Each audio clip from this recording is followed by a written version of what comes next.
comments. It's an honor to share this platform with you. Thank you.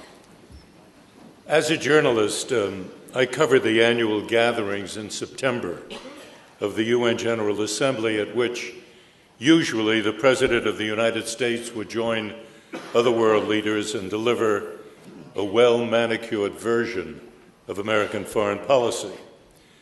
Unless we were at war or seeking UN approval for an American military action somewhere, or deeply engaged in a Cold War crisis, such as the Cuban Missile Crisis, for example, I'm sure that many of us in this room will remember Ambassador Adlai Stevenson's brilliant defense of the American position at the UN during the Cuban crisis.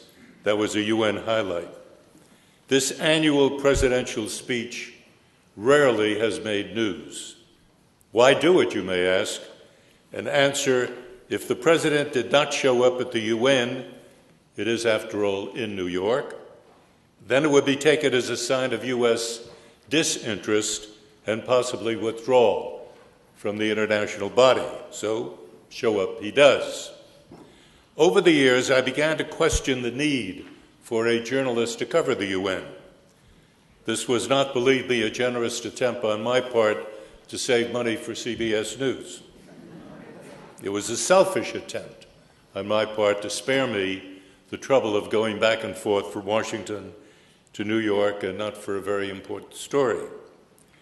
But sometime in the 1970s, veteran journalists, excellent reporters who had covered the UN for many years, such as Richard C. Honnold of CBS, simply stopped covering the UN, and not because they wanted to save money either. Something had changed, because once upon a time the UN had been a rich beat. Lots of news, inside information. So what happened? Let me suggest a few reasons.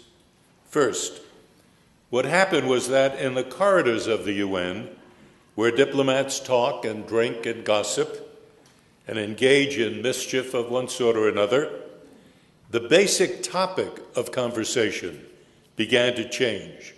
It used to be the East-West struggle, the Cold War conflict, which could erupt in any part of the world and often did. But now it was becoming less global and more local, more, as it turned out, Middle East, more of a focus on Israel and the Palestinians. For example, during the 1960s, the Soviet Union, hooked up with a number of Arab states, determined to undermine American influence in that part of the world, tried to find ways of kicking Israel out of the UN. That's right, that was the effort. But their reasoning at the time was so skewed, it had no power, even rhetorical power, and it failed.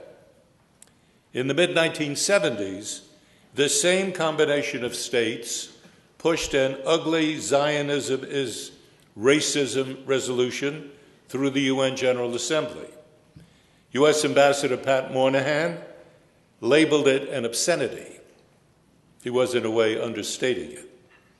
But by then, the African nations had joined up with the Russians, the Soviet bloc, and the Arabs, and he could not stop the vote, and it passed. And it's interesting that it took until 1991 before that resolution was killed, and it was killed not by coincidence when the Soviet Union died.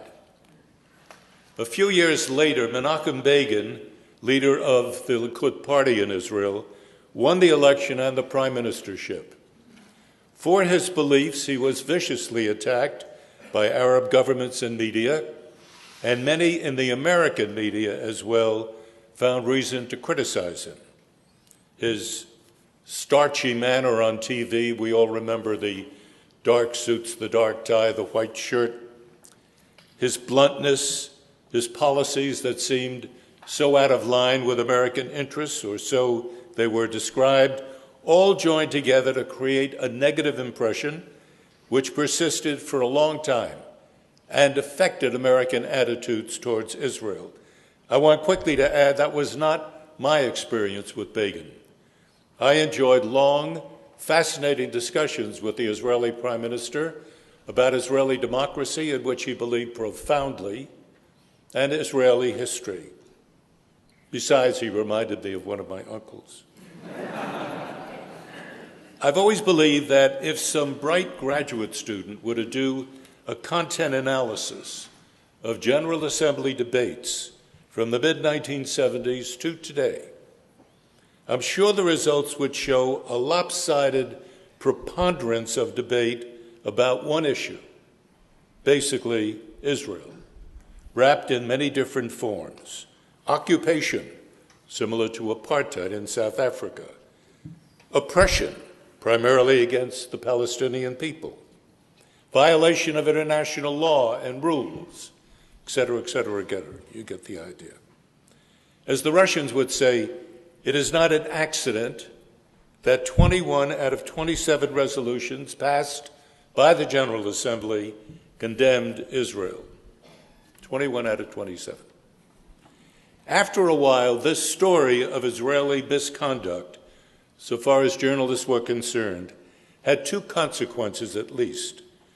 One, the editors in the Home Office, getting used to its repetitive nature, began to stop thinking about it as a news story that ought to be covered.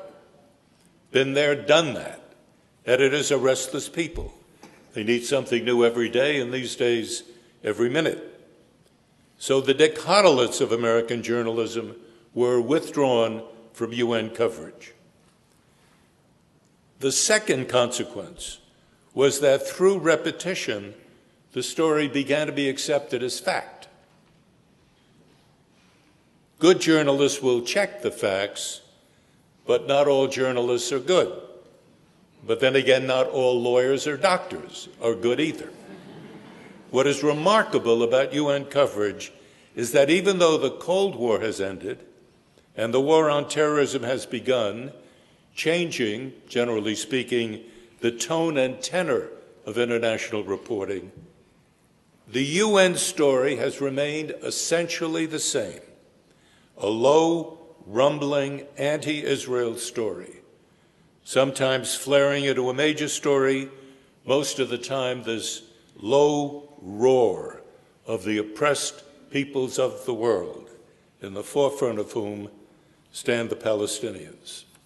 From a journalistic point of view, what's interesting is that after the mainline media pulled their reporters off the UN beat, what was left to cover the UN story were, for the most part, part-time, PAC journalists interested not in great exclusives, but it seemed in punching the clock, putting in their time, running and reporting handouts, stringers, mostly who would, as Police Captain Renault said in the movie Casablanca, who would round up the usual suspects.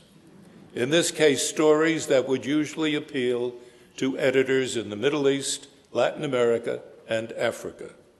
And they would be stories, handout stories, about Israeli oppression of the Palestinians in one form or another.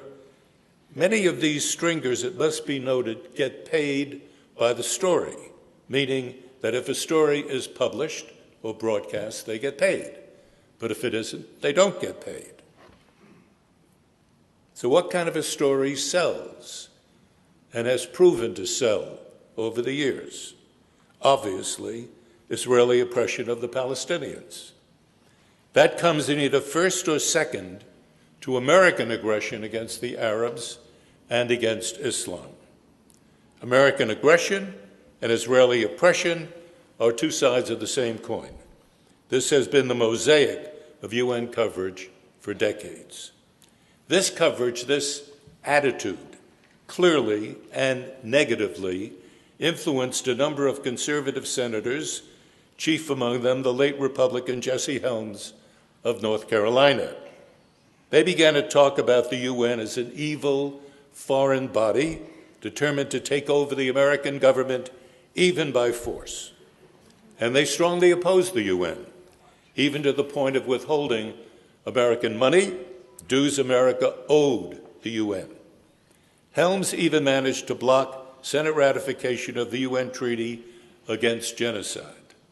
It took Secretary of State Madeleine Albright about a decade later to hold the senator's hand and to persuade him to lift his opposition to U.S. funding of the UN, and she succeeded.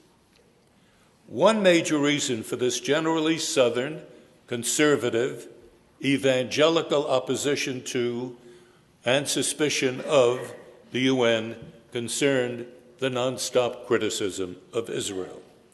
And as this political opinion in the U.S. widened and deepened, spreading its message, especially on talk radio and television, there has been talk in serious think tanks here in D.C. about the U.S. pulling out of the UN. Why stay there? What does it do for us? My own feeling, for what it's worth, not much generally, is that American withdrawal from the UN would be a huge strategic blunder.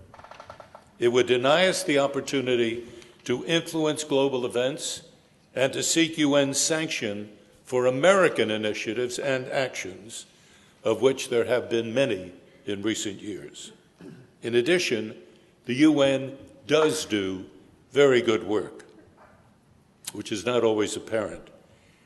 It is so much, in fact, part of our international lives that we've come to accept its good works and rise in criticism and opposition only when it resorts to actions unworthy of its original mandate. Again, from a journalistic point of view, it is worth noting one additional and interesting fact. While most of American journalism looks the other way, ignoring really good stories about UN corruption and UN inefficiency, for whatever combination of reasons, one cable news network, the one called Fox, spends more time on the UN than any other American news organization and covers stories deeply embarrassing to the UN. It may be because Fox is more openly supportive of Israel than any other American news organization, and for that reason critical of the UN. Interesting. The many currents running through the troubled giant we call American journalism. And believe me, it is a troubled giant today, hobbled by financial problems and technological challenges, but that is for another night of conversation.